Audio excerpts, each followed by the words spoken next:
First off, my apologies for the delay in upload. I do have the video from last week that is like done and ready. I just need to upload it. I'm driving the BMW X5 in that one, but this is now like a week and a half later, and guess what?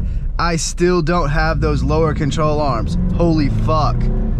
It's driving me crazy, bro. I just want to go drift. I really am at the point where I'm thinking about buying another set of control arms just to get all my angle stuff on and set up, and then just swapping to the Kazama auto arms later when they come in. But for now, it's Sunday. Just worked my second overtime shift for the weekend. Well, I guess it's double time, but whatever. Now, I'm gonna head home really fast. I'm going to get a workout done as quickly as I can, and then we're gonna go meet up with my parents at the Plaza Santa Fe Mexican restaurant. So yeah, like I said, I'm kind of in a rush to hurry and get there. Want to get workout done. It is Sunday, but we're gonna go ahead and do chest, back, and shoulders today. Get a little head start on the week. My check engine light has been going away and coming on and going away and coming on and going away and coming on. I think I have an exhaust leak. I noticed when I started up the car this time around, it sounded a little bit different, and I almost immediately smelled like burning oil. Typical Subaru stuff. To be honest with you, I know a lot of people are gonna flame this opinion, but I wish that BMW and Toyota had worked together in part to develop at least the engine for this car. I would have rather had BMW's B48 engine in this chassis than the FA20. I really don't know why they chose to work with Subaru. It doesn't make a lot of sense, other than trying to have some like weird honored heritage with like Initial D and, you know, Bunta's 22B and Takami's AE86.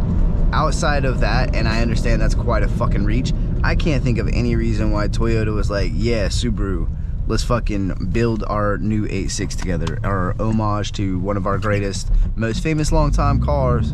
Let's build it with Subaru, and then give it their turdiest engine. And for any of you who are wondering, that means I am also not like a hater of the new Supras. I like them. I think it's awesome that Toyota went with that BMW B58. I'm a fan of the BMW B58, B48. I like a lot of the BMWs overall, actually. I've had like 7 or 8 E36s, and 2 of them have been M3s, and I'm probably gonna get another one here soon.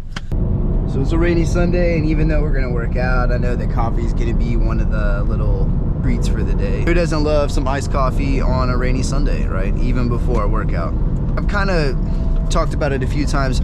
A few weeks back, my dad wasn't really feeling well.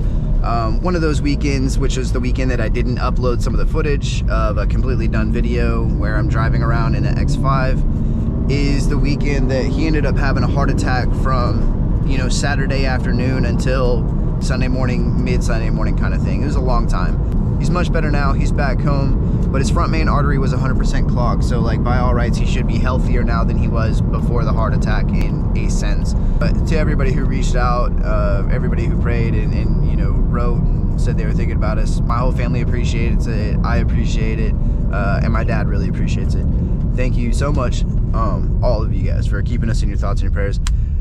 To everybody who that matters to, it really matters. And yeah, it means a lot to us. Thank you. And thank God, of course, for keeping his hand over my dad and healing him and bringing him back home and keeping him with us. That was a truly scary, like terrifying ordeal. Can't imagine how my dad was feeling. My dad's like the toughest, most badass dude in the world. Like he could throw a rock to the moon and then jump up and catch it kind of thing. To hear what his experience was like was just really shocking. My dad is also like the greatest dude in the world. He's never done like anything bad, so it's like, but anyways, but yeah, but thank God, like I said, for keeping my dad safe and bringing him back home, keeping our family whole. Invader to my territory. Yeah, so I mean, I don't know what to say. Hopefully, man, I just feel like it's a broken record around here. I'm just waiting for parts to come in, waiting for parts to come in, waiting for parts to come in. And waiting is like my least best attribute, which is probably why I'm having to do it so much. But today was a drift day, and I could have definitely gone if we already had the car ready, but we don't, because we don't have some of the parts that I want to have first. Anyways, I'm gonna stop bitching. It's too many way more important things in life to fucking worry about. I just don't want y'all to feel like I'm just like dragging my feet on the fucking car. All the parts are there. We picked up an Insta 360 X4 camera. Felt like that would really help with a lot of the content, maybe in here, but definitely at the track and drifting. And I did try it out. I put it up on the dash here. It fell right off like before I even left the parking lot. I had one up here, which I really did like. The angle towards the cabin view was great. It looked like perfect for like vlog style content like I'm doing right now. But when I tried looking the other way, it just didn't look like anything special. It wasn't like exciting to look at. It didn't feel like, yeah, I don't know what the right word is. The front view just looked like a straight up dash cam. So I just felt like maybe that wasn't the best camera for this type of content. So what I'll do in a few days is do like a camera vlog where I have it pointed at me like cabin view, and then maybe I'll do like an external drive view or something like that, so you guys can get a sense of what the car is doing or whatever. But you'll just have to let me know what you like. If it's more of a vlog style where you can see me, you know, in the cabin, or if you like this POV style. But for now, guys, I'm gonna go ahead and cut it off. I just want to thank you guys again, everybody who reached out, wrote me, talked to me about my dad, called about my dad. That means a lot. I really can't thank you enough.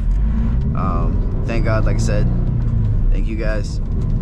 So keep an eye out on the RPM channel, Redline Power Machines, because I do have Cascade Panda working on getting all of the footage that we've ever done, that we've got stored in the drive right now, edited and sorted into like best of SPR, best of Evergreen, and then just like best of all together. And we'll do like one color grade style and, you know, one watermark, and then we'll actually get those videos uploaded to YouTube. We have, I don't know, hundreds of hours or more of content from Private Days from Evergreen and Spirit Peaks, and we actually deleted like a year's worth or a year and a half worth of footage because like we had used a lot of that with an older camera, and it just didn't feel like up to par with what we wanted to even try keeping up with. So yeah, so you know, the A6 should be done soon. The coupe should be done once we get moved into the new place. I'll go ahead and set that extra money aside for finishing up the coupe and getting that ready. But for now, I'm gonna go ahead and call it here. Hope you know how much I appreciate you guys. Thank you guys for watching. Thank you guys for sticking around. If you could please like the video, that helps me a ton, man. Liking, commenting, and just watching it. If you're not into the content, please leave a comment and let me know what I can do to make this better. If you do like it, just, you know, leave a comment and let me know what you like about it. I appreciate it. It means the world to me, means the world to my team. Please follow my team also at Redline Power Machines, at Kilo the Crew Chief, at Cascade Panda.